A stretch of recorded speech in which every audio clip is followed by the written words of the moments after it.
নমস্কাৰ পুৱাৰ শিৰোনামলৈ স্বাগতম আৰু এইখিনি এটা গুৰুত্বপূৰ্ণ খবৰ মন্ত্ৰী জগেন মোহনৰ ঘনিষ্ঠ বিজেপি নেতা বিপুল ফুকনে যোগ দিলে অসম জাতীয় পৰিষদত বিজেপি মামৰা গ্ৰাম্য মণ্ডলৰ সম্পাদকৰ দায়িত্বত আছিল বিপুল ফুকন ক্ষমতাৰ বাবে দলটোৰ অভ্যন্তৰত হোৱা কণ্ডলৰ পৰিণতিতে মন্ত্ৰী জগেন মোহনৰ অতি বিশ্বস্ত সোহাত স্বৰূপ মামৰা গ্ৰাম্য মণ্ডলৰ সাধাৰণ সম্পাদক বিপুল ফুকনে দলৰ সাধাৰণ সম্পাদক পদৰ লগতে দলৰ প্ৰাথমিক সদস্য পদৰ পৰাও পদত্যাগ কৰিছে কেইদিনমানৰ পূৰ্বে ভাৰতীয় জনতা পাৰ্টি ত্যাগ কৰাৰ পাছত দেওবাৰে আনুষ্ঠানিকভাৱে অসম জাতীয় পৰিষদত যোগদান কৰে মামৰা ৰাজহুৱা প্ৰেক্ষাগৃহত অনুষ্ঠিত হোৱা যোগদান কাৰ্যসূচীত জাতীয় পৰিষদৰ ৰাজ্যিক সাধাৰণ সম্পাদক বিশ্বজিৎ টিপমিয়া চৰাইদেউ জিলা আহ্বায়ক টংকেশ্বৰ কোঁৱৰৰ লগতে ভালেকেইজন নেতা এই যোগদান অনুষ্ঠানত উপস্থিত আছিল পুনৰবাৰ জনাইছো মন্ত্ৰী জগেন মোহনৰ ঘনিষ্ঠ বিজেপি নেতা বিপুল ফুকনে যোগ দিলে অসম জাতীয় পৰিষদত আৰু বিজেপি মাহমৰা গ্ৰাম্য মণ্ডলৰ সম্পাদকৰ দায়িত্বত আছিল বিপুল ফুকন ক্ষমতাৰ বাবে দলটোৰ অভ্যন্তৰত হোৱা কণ্ডলৰ পৰিণতিতে মন্ত্ৰী জগেন মোহনৰ অতি বিশ্বস্ত সোহাত স্বৰূপ মাহমৰা গ্ৰাম্য মণ্ডলৰ সাধাৰণ সম্পাদক বিপুল ফুকনে দলৰ সাধাৰণ সম্পাদকৰ পদৰ লগতে দলৰ প্ৰাথমিক সদস্য পদৰ পৰা পদত্যাগ কৰিছে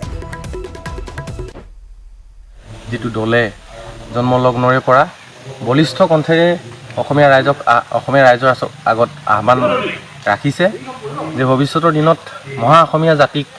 সকলো জাতি জনগোষ্ঠী খিলঞ্জীয়া ৰাইজক একত্ৰিত কৰি মহা অসমীয়া জাতি গঠন প্ৰক্ৰিয়া আৰম্ভ শক্তিশালী ৰূপত গঠন কৰি অৰ্থনৈতিক সাংস্কৃতিক আৰু এটা অৰ্থনৈতিক সাংস্কৃতিকভাৱে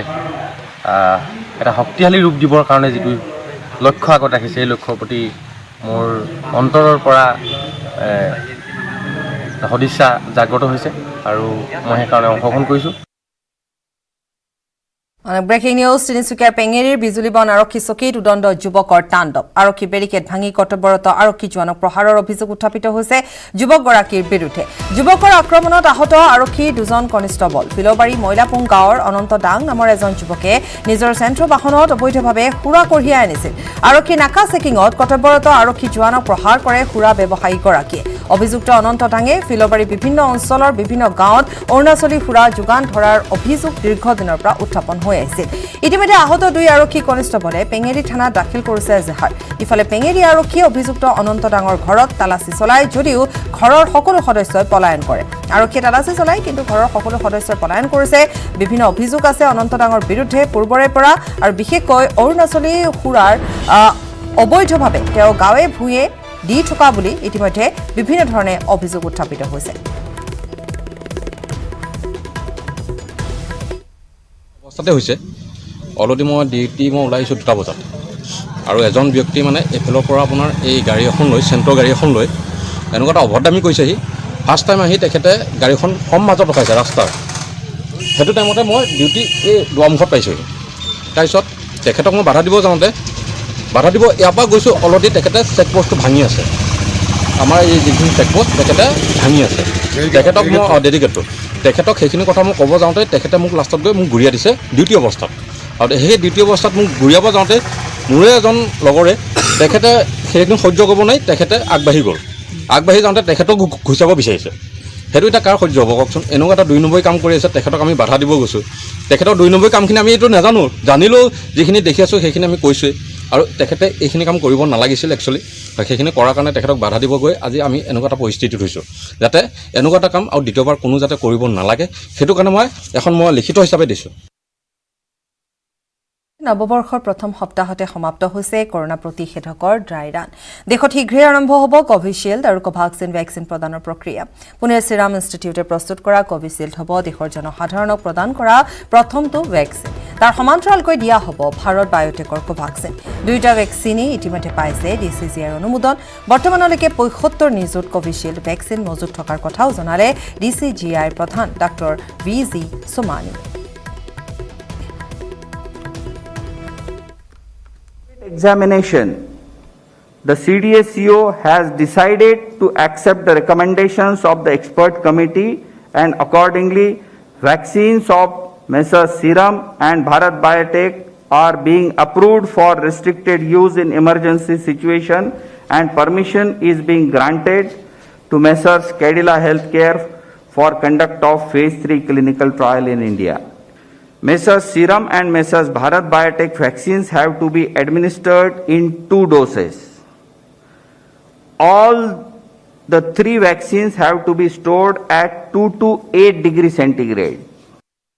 आप श्योर रहिए कि किसी में भी सेफ्टी का कंसर्न होगा, थोड़ा भी कंसर्न होगा तो हम उसको कभी अप्रूव नहीं करेंगे। कुल मिला के ये सेफ है ऑफ कोर्स 110%। साइड इफेक्ट थोड़े बहुत तो होते हैं, पर वो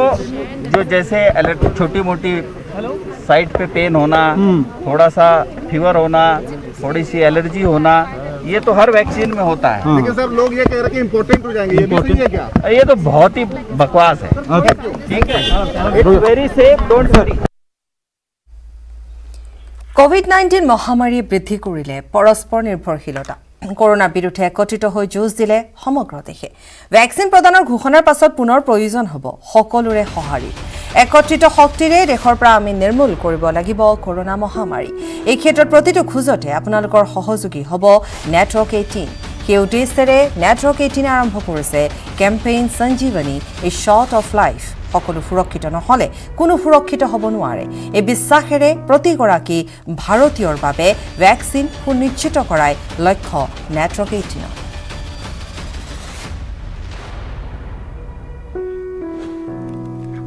অন্য খবৰৰ মাজলৈ আহিছো। বিটিআৰত গাঁও কৰ্তন আৰু অন্তৰ্ভুক্তিকৰণক লৈ চৰ্চা অব্যাহত থকাৰ মাজতে পি বাৰ্মা আয়োগৰ দল বঙাইগাঁৱত উপস্থিত হৈ ৰাইজৰ মতামত গ্ৰহণ কৰে। বিটিআৰৰ পৰা অজনজাতি অধ্যুষিত গাঁওসমূহ কৰ্তনৰ দাবীত বিভিন্ন দল সংগঠন আৰু গাঁওবাসীকে ধৰি আয়োগৰ ওচৰত শতাধিক আবেদন পত্ৰ দাখিল কৰা হয়। সেই আবেদন মৰ্মে বিটিআৰ চুক্তি স্বাক্ষৰৰ পিছত প্ৰথমবাৰৰ বাবে বঙাইগাঁৱত উপস্থিত হৈ ৰাইজৰ মতামত গ্ৰহণ কৰে পি বাৰ্মা আয়োগে। উপানন্দ শৰ্মাৰ প্ৰতিবেদন।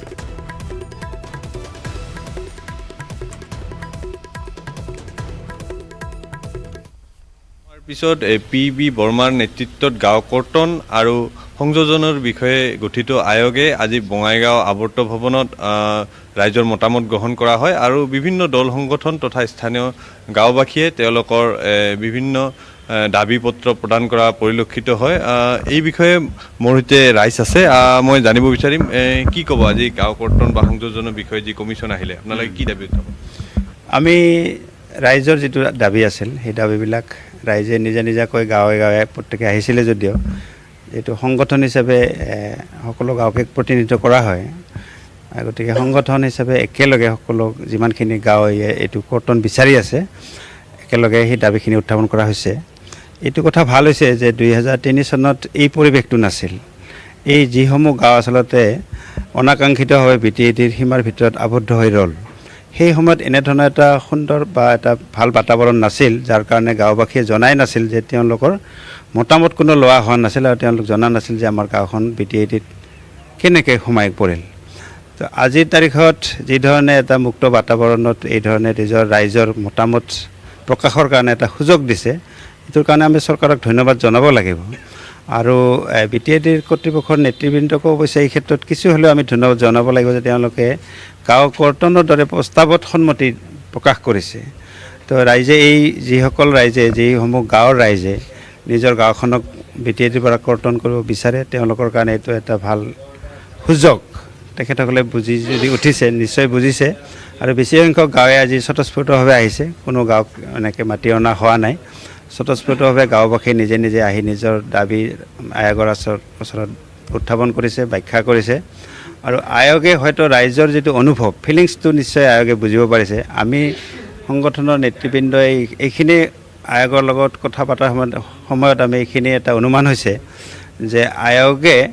ৰাইজৰ অনুভৱটোক অনুভৱ কৰিব পাৰিছে। কিমানখন গাঁও আপোনালোকে কৰ্তনৰ দাবী কৰিছে? আজি বঙাইগাঁও আৰু চিৰাং জিলা সমিতিয়ে কোকৰাঝাৰ আৰু চিৰাং জিলাৰ বঙাইগাঁও জিলাৰ সমীপৱৰ্তী কিছুমান গাঁৱৰ কৰ্তনৰ কাৰণে দাবী জনাইছে আৰু এইখিনি অঞ্চলৰ টোটেল 86খন গাঁও, 86 ভিলেজ, টোটেল 86খন গাঁও কৰ্তনৰ বাবে দাবী জনাইছে। আৰু আমাৰ ধুবুৰী সংলগ্ন যিখিনি কোকৰাঝাৰ আছে সেইখিনি বেলেগকৈ দাবী জনোৱা হ'ব। এইখিনি অবৰ অধ্যুষিত গাঁও আছে নেকি? এইখিনি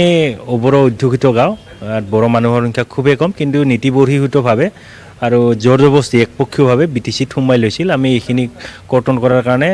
1 বছৰৰ পৰাই দাবী জনাই আছোঁ। BTR গঠন হোৱাৰ দিনৰ পৰাই আমাৰ জিলা সমিতিসমূহে দাবী জনাই আছে আৰু আজি আয়োগ অহাৰ কাৰণে তেওঁলোকে সন্তুষ্টি প্ৰকাশ কৰিছে আৰু আয়োগক সেইখিনি কৰ্তনৰ কাৰণে দাবী জনাইছে। তিনিচুকীয়াৰ জাগুন উদয়পুৰ কথা গাঁৱত বৰ্বৰ হত্যাকাণ্ডৰ ঘটনা সংঘটিত হৈছে 28 ডিচেম্বৰৰ নিশা 4জন লোকৰ নিৰ্মম প্ৰহাৰত প্ৰাণ হেৰুৱাবলগীয়া হয় এজন লোকে ঘটনাৰ বিৱৰণ অনুসৰি পাত্ৰাছ মুৰা নামৰ লোকজনৰ বাসগৃহত সন্ধিয়া হঠাৎ 4জন লোকে প্ৰৱেশ কৰে তাৰ পাছত লোকেজনে এগৰাকী মহিলাক নাচিবলৈ জোৰ জবৰদস্তি কৰে নাচিবলৈ অমান্তি হোৱাত এজন লোকে গটিয়াই দিয়ে মহিলাগৰাকীক লগে লগে পাত্ৰাছ মুৰাই উভতি ধৰাত বেয়াকৈ প্ৰহাৰ কৰে খুৰা পাই লোকেজনে এই ঘটনাৰ পিছত মুমূৰ্ষ অৱস্থাত আটাইকেইজনে মিলি মাৰ্ঘেৰিটা অসামৰিক চিকিৎসালয়লৈ নিয়ে যদিও মৃত্যুক সাৱটি লয় লোকজনে ইফালে সমগ্ৰ ঘটনা লুকুৱাবৰ বাবে মৃতকৰ পত্নীক হেঁচা প্ৰয়োগ কৰি মৃতদেহটো কথাগাঁৱৰ কাষতে থকা ঘন হাবিত পুতি থয় পৰৱৰ্তী সময়ত এই ঘটনা মাৰ্ঘেৰিটা আদিবাসী ছাত্ৰ সন্থাই গম পাই চৰ জমিন তদন্ত আৰম্ভ কৰে এই কথা সত্য প্ৰমাণিত হোৱাত লেখাপানী আৰক্ষী থানাত গোচৰৰ অভিযোগত 3 হত্যাকাৰী সানু লিম্বু বিশাল ভুজেল আৰু কালে মাঝিক আটক কৰিবলৈ সক্ষম হয় বৰ্তমানে পলাতক অৱস্থাত আছে কমল সিং নামৰ এজন হত্যাকাৰী স্বীকাৰোক্তিৰ ভিত্তিত মাৰ্ঘেৰিটা দণ্ডাধীশৰ উপস্থিতিত লেখাপানী আৰক্ষী থানাৰ ভাৰপ্ৰাপ্ত বিষয়া পুৰঞ্জয় বৰাৰ নেতৃত্বত যোৱা এটা দলে মৃতদেহটো পুতি থোৱা ঠাইৰ পৰা খান্দি উলিয়াবলৈ সক্ষম হয় বৰ্তমান মৃতদেহটো মৰণোত্তৰ পৰীক্ষাৰ বাবে প্ৰেৰণ কৰা হৈছে দোষী কঠোৰৰ পৰা কঠোৰতম শাস্তি প্ৰদানৰ দাবী জনাইছে পৰিয়ালৰ লগতে আদিবাসী ছাত্ৰ সন্থা মাৰ্ঘেৰিটা আঞ্চলিক সমিতিৰ সভাপতি জাৰ্নেল মিনজে ইতিমধ্যে অপৰাধী কেইটাক জেল হাজতলৈ প্ৰেৰণ কৰাৰ লগতে পলাতক কমল সিঙৰ সন্ধানত তদন্ত অব্যাহত ৰাখিছে লেখাপানী আৰক্ষীয়ে নিংগাম আৰু কথা চাপৰি গাঁৱত এটা সংগঠিত বৰ্বৰিত মানৱ হত্যা হৈছে পাত্ৰাছ মুৰা নামৰ ঘৰত গাঁৱৰে 4জন ব্যক্তি আহি ঘৰৰ মানুহবিলাকক উঠাই আৰু কিবা এটা সৰু এটা ঘটনা